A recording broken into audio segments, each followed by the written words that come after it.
আজকে আমরা চলে আসছি হচ্ছে মানিকগঞ্জ বড় বাজারে, আই মিন মানিকগঞ্জ সদরে মনপুরা চা খাইতে না? হ্যাঁ, মনপুরা।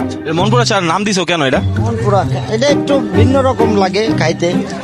মনপুরাই কি লিগা, মন কি পুড়ে যায়? হ্যাঁ, সো হিয়ার ইজ আওয়ার চা, মনপুরা চা। তো গাইস, এইটা হচ্ছে মনপুরা চা, জাস্ট চাটা একটু হবে উপর থেকে। এটা হচ্ছে মনপুরা চা, আর এইটা হচ্ছে আমরা নর্মালি মালাই চা নিচ্ছিলাম, বাট এইখানে দুলাভাই রিকমেন্ড করে যে মনপুরা চাটা ট্রাই করো, কারণ আমরা যখন শুনছি বাট ততক্ষণে নিয়ে ফেলছি, বাট আমি শেষ করি না, ভাই খাই ফেলছে, জানি না টেস্ট কেমন লাগছে, আমারটা এভারেজ লাগছে। যাই হোক, এখন ট্রাই করেছে মনপুরা চাটা।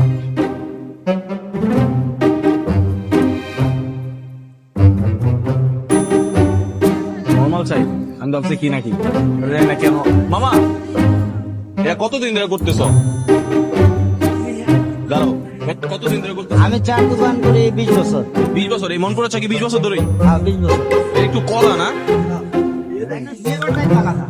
ফ্লেভারটা একটু মানে চা পাতির অন্যরকম। অন্যরকম সবকিছু খাওয়ার আলাদা, সব আলাদা আলাদা না? হ্যাঁ, একটু আলাদা স্মেল আসছে, but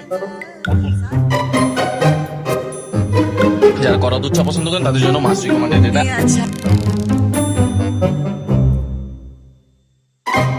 এটার মধ্যে মানে সে যে দুধটা ব্যবহার করে, এমনিতে বেসিক্যালি যেমন সব জায়গাতে কিন্তু পানি ইউজ করে, এটাই কোনো পানিই নাই, কোনো পানিই দেয় না, শুধু এটা পানি, তারপর হচ্ছে চাপাতি সব আলাদা আলাদা এটার জন্য। হ্যাঁ, মানে কোনো পানি নাই উইদাউট। এটা একটু গাঢ় কারাক চা বলে না। আসল চায়ের মজা এই মনপুরাতে। যাদের যাদের মন পড়ছে তারা জলদি চলে আসেন মানিকগঞ্জ সদর বড় বাজার।